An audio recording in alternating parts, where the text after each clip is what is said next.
It was never yours, you mercenary witch. I was holding a glass of champagne when I saw her Instagram post. 3 words beneath a picture taken from our balcony: half is mine. My logistics technology company had gone public that morning. The stock launched at 9:30 a.m., and by 9:42 it had already exceeded every projection we'd made. By lunchtime, reporters were calling me the silent innovator of logistics tech. That afternoon, Forbes ran a feature with my face plastered across it and the valuation right there for everyone to see. $2.4 billion? I built it all from a storage unit with no investors, no media coverage, just 22 years of grinding without ever asking for recognition. And there she was, Jessica, holding a glass of my expensive champagne in her freshly manicured hands, posting about how she couldn't be prouder, as if she'd ever spent a single night packing orders in that freezing concrete box with no heating system. At dinner that evening, she laughed too loudly with her new circle of friends, all surgically enhanced and connected to lawyers, joking about how once the next funding round closed, she'd be buying an island. She kept using this new phrase she'd adopted: "I've earned it." Strange how she never said that when I was eating canned beans in the back of a delivery truck because we couldn't afford to pay rent anywhere. She didn't post selfies back then. She didn't smile about being partners when I was sleeping in the office with a Colt under my desk after someone broke in the week before. But now things were different.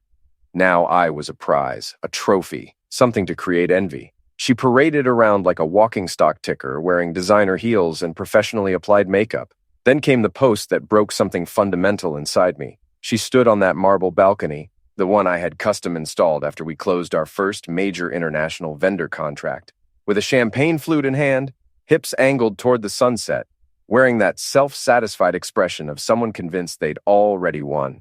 The caption read, "Built from scratch, half is mine legally." I didn't leave a comment, didn't send her a message, didn't even mention that I'd seen it. I just stared at those words for a very long time. Not with anger or sadness, but with something else entirely, something cold and methodical, like watching an animal walk directly into a trap it has no idea you spent years constructing. Here's what Jessica didn't understand. She assumed she'd married the CEO of a successful company. She had no clue that the man she married never actually worked as an employee of that company, never drew a salary, never appeared on any payroll documentation. He wrote the original blueprints. He created the foundational contracts. He owned the invisible framework beneath the visible company, the parts you can't locate on any capitalization table or discover in any annual financial report. She wasn't trying to steal from a regular businessman.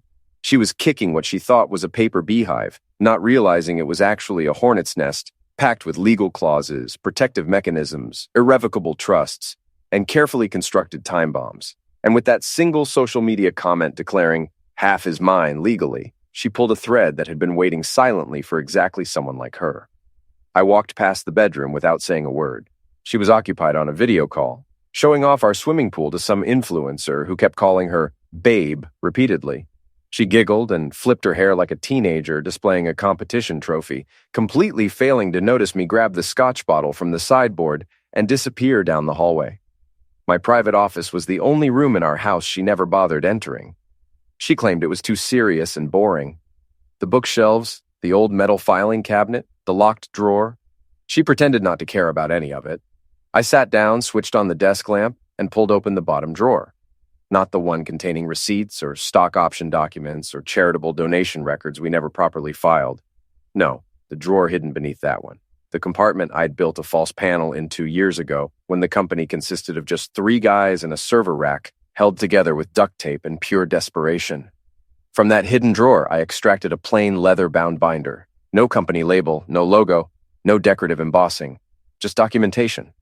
Inside were papers I hadn't physically touched in years, but I had every single page memorized. First came the diagrams showing nested shell companies structured with surgical precision, branching across multiple jurisdictions with names that looked like random Wi-Fi passwords. Then the ownership flowcharts demonstrating how the intellectual property never technically left my personal name, how the algorithm patents were all licensed to the company, not sold to it outright. The public-facing corporation everyone knew was essentially just a retail storefront. The actual ownership was buried like a reinforced vault. Nevada trusts, offshore custodians, licensing agreements with renewal triggers that nobody could accidentally activate without detonating multiple protective clauses, and the USB drive looked completely ordinary. I'd purchased it at a gas station years earlier, but it contained the most valuable information. Time-stamped intellectual property agreements, all signed before the company even employed a receptionist. Audio recordings and memos, private contract versions, documentation from the original legal architect I'd hired who specialized in creating protection-first structures for paranoid founders. He told me once, "If she ever turns against you, don't waste energy fighting in court. Just activate the system." I didn't even need to plug the drive into my computer.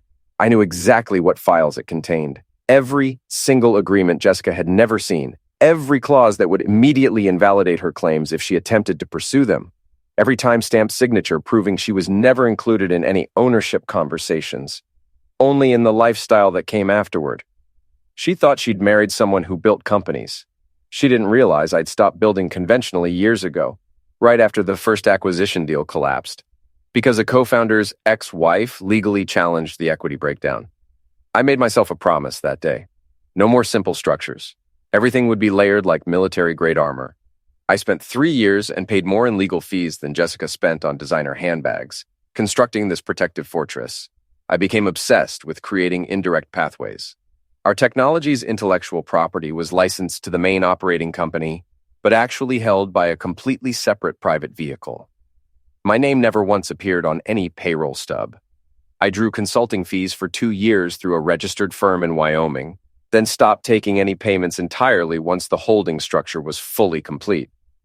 From the outside perspective, I appeared to be just a charismatic founder with poor posture and an interesting backstory. But behind every smiling photograph, every conference stage appearance, existed a massive stack of legal time bombs engineered to accomplish one specific objective: outlast any betrayal. It wasn't bitterness driving this, it wasn't paranoia, it was pure realism. I'd witnessed too many brilliant entrepreneurs get shredded in divorce court by people who once whispered loving words in their ears while secretly memorizing their account login credentials. Jessica never asked questions about the licensing arrangements, never wondered why I never received a W-2 tax form. She was too busy enjoying the lifestyle narrative. She loved being identified as the founder's wife. The fancy dinners, the board meetings, the magazine interviews where she got to use words like "we" and "our journey" and "our beautiful home." She saw herself as the co-architect of everything, but she never actually looked at the blueprints. And now she was stepping directly into a battlefield constructed entirely from paper clauses and reinforced silence. Every contract she never bothered reading was a tripwire. Every social media post she published was a breadcrumb leading her straight toward them. She thought she was divorcing a husband. She was actually picking a fight with a ghost entity hidden inside a dozen different limited liability companies. And I was finished pretending that wasn't exactly according to plan. Years before she ever spoke the word divorce, I stood barefoot in a cheap hotel room in Reno at 2:14 in the morning, staring at the blinking cursor on a legal intake form. My flight had been delayed, and the hotel reeked of stale coffee and regrettable decisions. I just walked out of a technology conference where a venture capital panelist warned a room full of overconfident 30-something entrepreneurs. The number one threat to your company isn't a competitor, it's your co-founder's romantic partner. Everyone in that room laughed. I didn't, because I wasn't laughing when I watched a close friend lose 2 patents and his stake in his own company due to a poorly timed engagement and a subsequent fight that transformed into an alimony catastrophe. That night, I didn't sleep at all. I researched obsessively. I called a lawyer in Las Vegas who only answered because I used the specific phrase Series LLC and dropped a referral name that made him immediately pay attention. By sunrise, I'd formed the skeletal framework of what would eventually become my protective shield. A Nevada Series LLC where each subsidiary possessed its own legal firewall. One subsidiary held the original algorithm. Another contained the vendor routing patent. A third, completely separate entity was structured exclusively around intellectual property licensing. None of them existed in the name of the public-facing company. None were traceable through a single-step search process. And every single one of them fed ownership benefits directly to one private trust, mine. The company name everyone recognized, the one the media loved covering. That was essentially a leased identity. I engineered it that way, deliberately. A legally distinct, entirely public-facing shell that operated under renewable contracts and borrowed authority from the real operational machinery buried 5 structural levels below the surface. Think of it this way. She married the showroom. I lived in the basement where the actual blueprints were hidden. She was present for the press photo opportunity when we opened our second campus building. What she didn't know was that the land wasn't owned by the company at all. It was owned by a private real estate LLC I'd formed with the Intellectual Property Trust as the beneficiary. The company paid monthly rent to that holding company, which then paid dividends to a blind trust. That blind trust paid me a consulting stipend, technically independent of any salaried employee classification. So, no, I wasn't on any payroll. Never had been. And when I say the technology was licensed from me, I mean exactly that. Every line of code, every internal tool, every piece of vendor technology, including the AI routing model she loved bragging about at cocktail parties, all of it originated in a private development repository I'd maintained for over a decade before the public company even legally existed. I had already filed provisional patents and structured a time-release licensing scheme with specific terms. And here's the critical part. Every licensing agreement contained sunset clauses.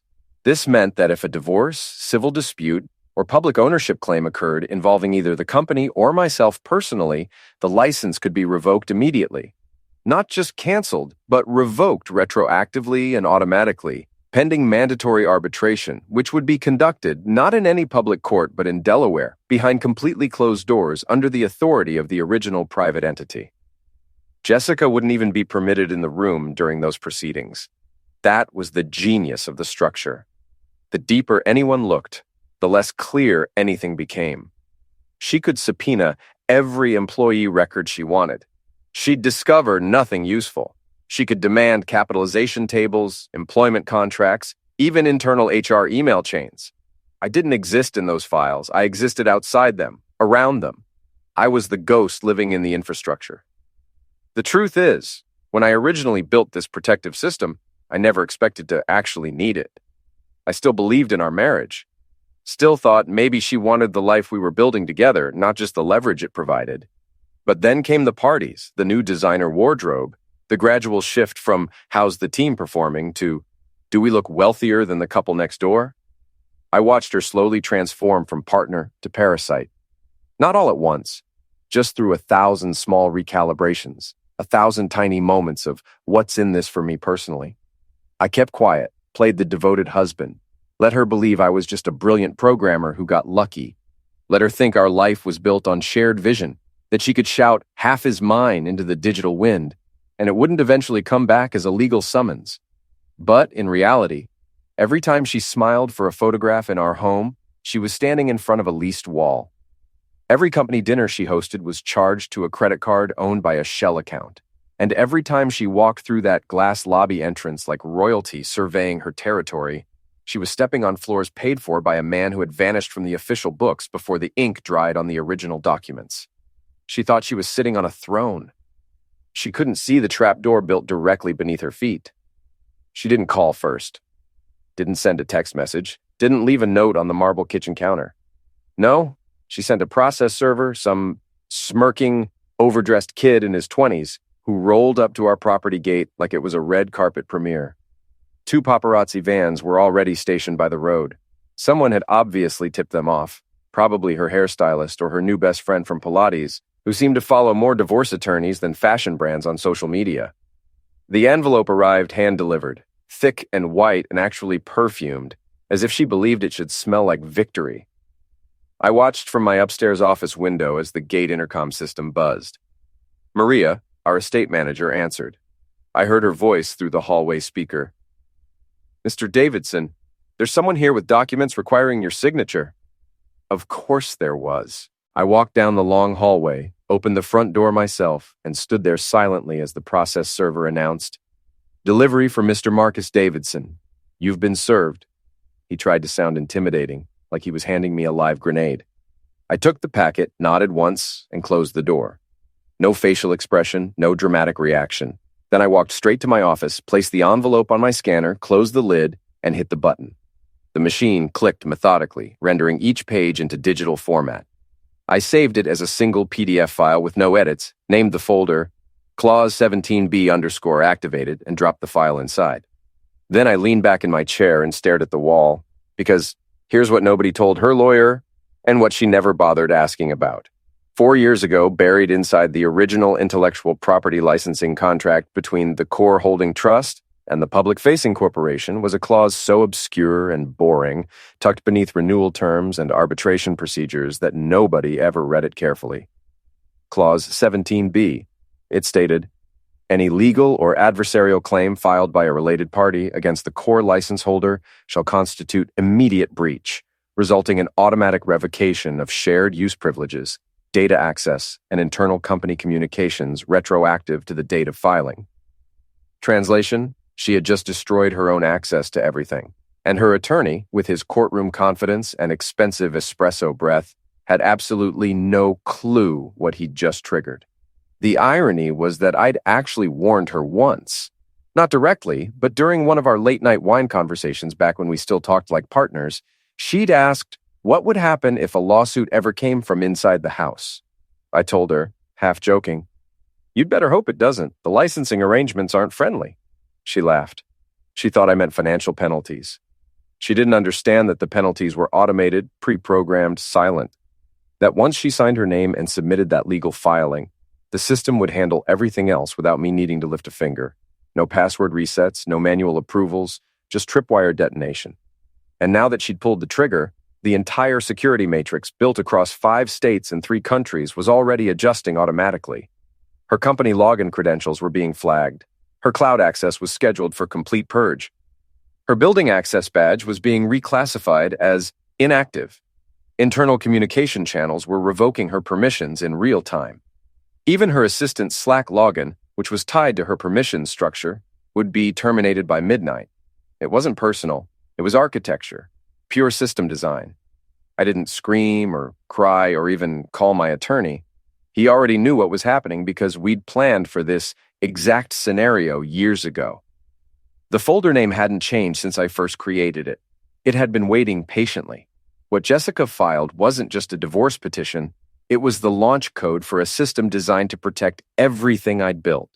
She thought she was stepping into court for an equitable asset split. She didn't know she was trespassing on a private licensing agreement, one she'd never read, never asked about, and never imagined could retaliate harder than any prenuptial agreement ever could. And the moment her signature hit the court docket, everything she thought she had legitimate claim to started slipping through her fingers, not with drama, but with cold legal silence. The kind of silence you can't argue against or scream over. 2 days after the filing, she drove up to the office building in her white luxury SUV, the same vehicle she'd insisted on ordering fully loaded so she could look appropriate at leadership summits she was never actually invited to attend. She parked in the reserved founder spot, which she'd never been officially listed under, and marched past the security booth without making eye contact. She wore her statement blazer, the red one she saved for investor dinners and practiced TED Talks she rehearsed in front of mirrors. Her heels clicked against the lobby tile like gunfire. She waved her access badge at the glass entrance doors. Nothing happened. No green light, no buzzing sound, no welcoming tone, just a red flash and a quiet beep, like a digital shrug. She frowned and tried again. Another red flash. The receptionist, a new employee barely 25 years old, looked up with confusion but remained calm. "I'm sorry, ma'am, you're not in the system," she smirked. "That's ridiculous. I'm Mrs. Davidson. This is my company." The receptionist didn't flinch. "I'm sorry, you're not listed as a visitor either. If you'd like, I can call someone." "I don't need an escort," she snapped. "I helped build this place." The receptionist didn't argue, just picked up the phone and asked if facilities management wanted to handle the situation directly. They declined. That was the first visible crack in her confidence. She tried calling Daniel, the VP of operations, the same executive she'd once asked to reconfigure the entire executive floor to make her side of the building more aesthetically aligned with her personal brand. The call went straight to voicemail. Next, she called her lawyer. "This is exactly the intimidation tactic we expected," he said smugly. "Let them play hardball. We'll file an emergency access motion." She liked that word. Emergency. It made her feel like the sufferer in a drama she was directing, but by noon, her devices started malfunctioning. First her laptop. The moment she logged into the internal dashboard, error code, account disabled. She tried accessing archived notes. Gone. She opened Slack. Her profile had completely vanished as if she'd never existed. Then the cloud storage drive. She refreshed repeatedly. Blank folders, access revoked. The presentation she'd been preparing for an upcoming Women in Tech event was replaced with a system message, access denied, user not recognized. She checked her phone. The work email she'd been forwarding to her private inbox had all archive threads blocked and auto-purged. She called the IT help desk directly. "Hi, this is Jessica Davidson. Sorry, we can't confirm employee details without a current badge ID. I am Jessica Davidson. I'm sorry, ma'am, you'll need to speak with HR." But human resources already had their instructions. Quiet instructions, long prepared. The moment Clause 17B was triggered, internal compliance tools activated automatically, access lists updated, audit trails locked. Her credentials were flagged as terminated with prejudice, an internal designation used exclusively for hostile actors or breach of contract parties. To the system, she wasn't a co-founder's wife anymore. She was a security threat. She sat in the front seat of her SUV, fingers trembling as she refreshed her screen over and over, desperately trying to log into something, anything that would give her a foothold. Still nothing. She texted her assistant, Emily, because yes, she'd actually renamed her assistant Emily Jr. as a branding joke. But the text didn't go through. Green bubble, unregistered. Her assistant's number had been wiped from the internal phone directory. Even her email signature had vanished from recent message replies. She checked the company directory online. No mention of her, not even as a board advisor. Her biography had been replaced with an empty placeholder. She was now classified as a former contributor. She didn't understand how she could be locked out of something she'd helped present, promote, smile for, wave at in photographs. She didn't know that every email she'd ever sent from her company address was technically routed through a third-party server under the IP licensing umbrella. She didn't know the photos on the company website were under a brand usage license, and that license had expired the moment her legal filing was timestamped. And she definitely didn't know that every trace of her access had been mapped, scheduled, and programmed to vanish exactly 2 business days after trigger conditions were met. She thought she was being punished personally. She didn't understand this wasn't personal at all. This was simply the machine turning off a compromised terminal. And for the first time, her anger transformed into something else entirely. Not confusion or frustration, but fear. The kind of fear that arrives when you realize you've been trespassing in a world that was never actually yours. And now the walls are folding inward, not loudly, not quickly, but methodically with no exits remaining. 3 weeks later, she walked into the courthouse like it was a product launch party. Fresh professional blowout, designer suit with matching clutch. Even her walk was different, theatrical and purposeful. Her legal team flanked her like a presidential security detail, all dark suits and smug efficiency. The lead attorney, Richard Stone, partner at a firm so expensive they literally charged clients for bottled water, actually laughed when he glanced at the court docket. "This'll be finished in an hour," he said to one of his associates, loud enough for the echo to carry down the hallway. She smirked like she believed it completely. Her confidence looked surgical, practiced. She greeted the bailiff like a regular attendee, crossed her legs precisely when she sat at the petitioner's table. She pulled out a sleek leather notepad, clicked her expensive pen, and leaned over to whisper something rehearsed to Stone, who chuckled in response. She scanned the courtroom, clearly expecting me to arrive with some overworked solo practitioner fumbling a manila folder full of desperate hope. But I didn't walk in late. I was already seated, same gray suit I'd worn to the IPO reception, same black watch, same silence. My attorney, Catherine Miller, wasn't loud. Didn't smile for anyone. Didn't shake hands. She carried only one object, a sealed navy blue envelope, standard legal size, unmarked except for a date printed in silver ink on the flap. The judge entered, and everyone rose. Jessica adjusted her collar like she was preparing for a magazine photo shoot. The judge called the case, Davidson versus Davidson. He nodded for opening statements. Stone stood with perfect posture. "Your Honor, this is a straightforward matter of equitable distribution. Our client was a material partner of both household and company development. Our claim seeks 50% of equity acquired during the marriage, including assets derived from the recent IPO of Davidson Enterprise Group." "Which enterprise group?" Catherine asked quietly. Stone blinked. "The public-facing logistics firm now valued at—" Catherine stood. No speech, no theatrics. She simply walked to the bench and handed the judge the envelope. The judge opened it and began flipping through the contents. First, notarized trust ownership certificates dated 7 years before the IPO. Second, licensing agreements between the core IP trust and the operating company, all with active renewal status and breach clauses, including 17b third. Independent valuation audits from 2 major accounting firms confirming the company's intellectual property was privately held and merely leased to the entity that went public. Fourth, a USB flash drive. The judge inserted it into a port on his terminal, clicked a file, and a slideshow of social media screenshots appeared on his screen. Every single post where Jessica claimed ownership. Every caption saying, "I helped build this." Most damaging, the "half is mine legally" post, dated, geotagged, with hashtags linking directly to the corporate brand. Stone interrupted. "Your Honor, we dispute the enforceability of that clause." "Which clause?" the judge asked without looking up. "Clause 17b, Your Honor." The judge finally paused, adjusted his glasses, and said, "The clause that voids shared access and removes benefit claims for any party who files adversarial action while using licensed assets? That clause?" He clicked to the next page. A compliance memo signed by the original license drafters, stating in explicit terms that Clause 17b activates automatically upon legal filing. Assets revert, access dissolves, and any claims made while still utilizing said assets may constitute breach, not entitlement. He turned directly to Stone. "You do realize this clause has legal precedent. It's been upheld in federal court twice. You didn't think to research that." From her side of the table, Jessica shifted slightly, like her spine was beginning to sense the structural crack forming at its base.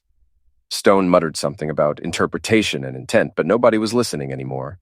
Catherine remained seated, hands folded, not even glancing in my direction. The envelope was doing all the talking. The judge flipped through the final exhibit, a copy of Jessica's notarized signature on estate renovation documents that included a small clause about the IP licensing agreement as a household expenditure exception, effectively confirming she knew the brand was leased, not owned outright. Her initials appeared right there twice. I leaned back slightly. Not smug, not gloating, just still, because I didn't need to win an argument. I'd already won before she filed, and now she was beginning to realize this wasn't a negotiation or a settlement discussion. This was a quiet execution of paperwork she'd never understood, and every smile she'd posted on social media was now evidence in her own disqualification. The judge spoke calmly, almost conversational. "Ma'am, do you understand the nature of Clause 17b? She blinked. It was the first time in this entire performance that her smile didn't know what to do with itself. She opened her mouth slightly, then looked to Stone. He shifted in his seat, coughed, straightened his tie. "Your Honor, we believe that clause is unenforceable due to the nature of marital equity and joint asset accumulation. This is a divorce proceeding, not corporate arbitration." The judge raised a single hand, not angrily, just enough to silence the room. "Counselor, this clause has already been tested and upheld twice in federal court. In both cases, the court found that parties leveraging shared marital status to breach IP licensing protections forfeited both access and equitable claim. You did read the precedent filings, didn't you?" Stone's mouth tightened. "We interpreted them as context-specific." "Ah," the judge said, his tone now as neutral as a falling blade. "So you came into my court interpreting federal precedent as optional." He looked back at the documents. "There's also the matter of your client's public admissions, several of them, under her verified social media accounts, tagging licensed company branding while making claims to ownership. That matters, Counselor. That matters considerably."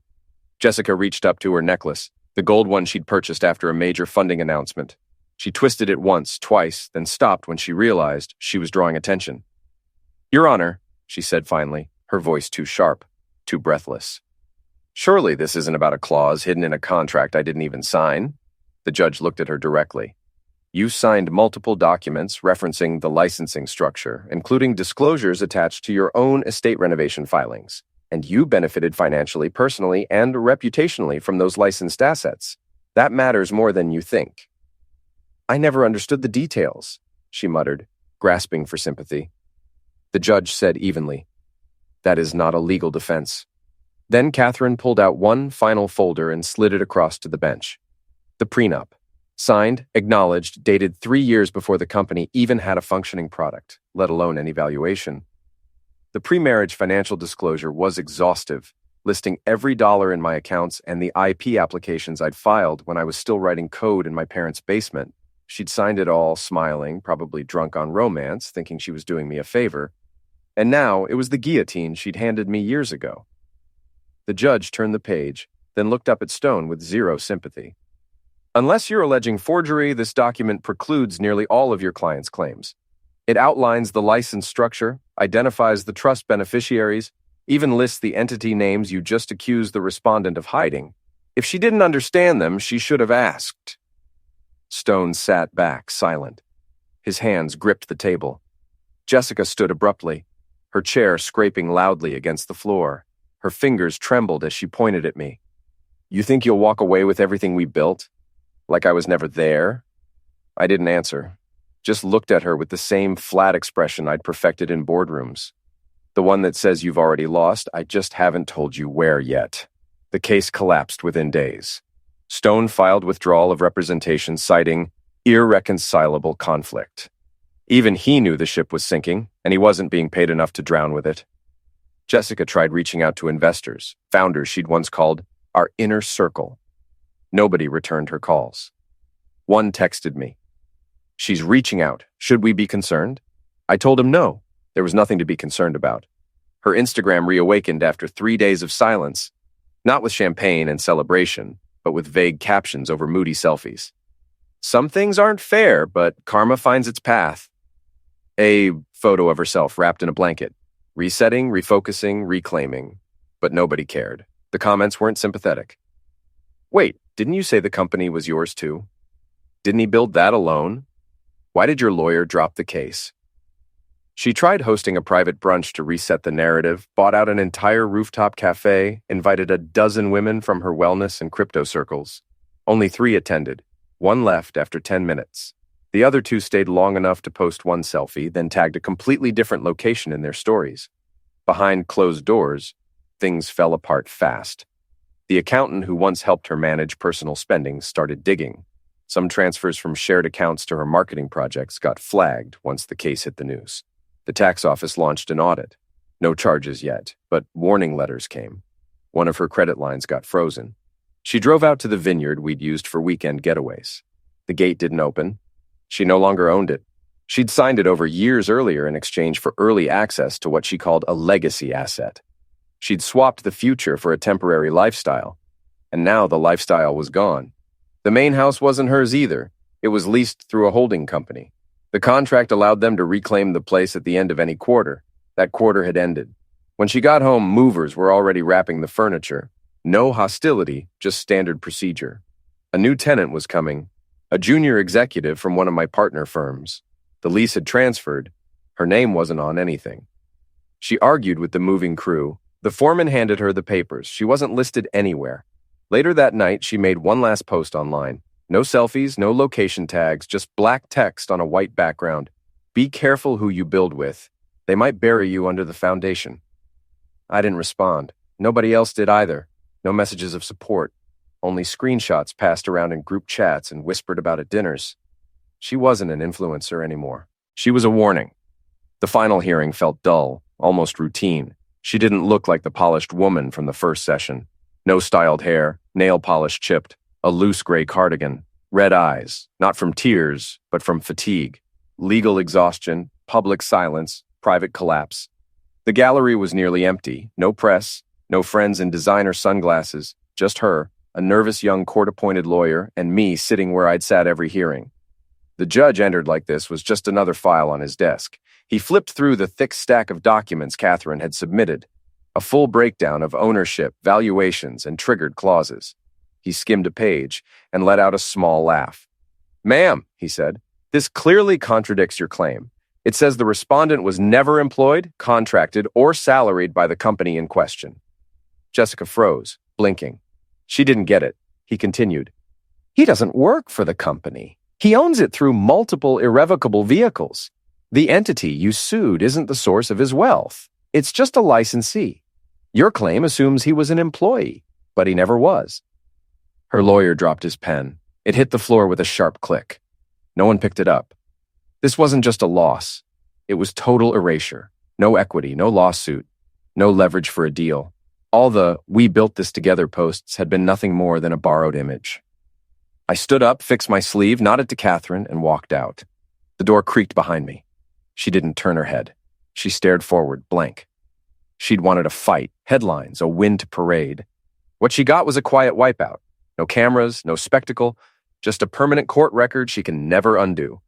She had believed the story would follow her script, but I wasn't acting. I was executing a plan I'd built years ago in a cheap hotel room, brick by legal brick, while she was busy picking filters to make herself look powerful. The empire she thought was hers had never been real. She'd spent years admiring a reflection in a mirror I built, at an angle I controlled. Now that truth lived in court records, tax files, and every legal database that mattered. She'd walked in expecting half. She walked out with nothing but the cold reality that she'd never understood the thing she married. Not a man, but a structure. Not a shared empire, but a well-guarded illusion built to survive betrayal. I held a cold champagne glass on the marble balcony she used to pose on. The city skyline stretched before me. My company's logo gleamed on 3 buildings. She never knew who actually owned them. Every asset was hidden behind layers of legal walls she'd never cared to learn about. She thought half belonged to her. It never did. By the time she realized where the treasure really was, every map was fake and every door was locked long ago.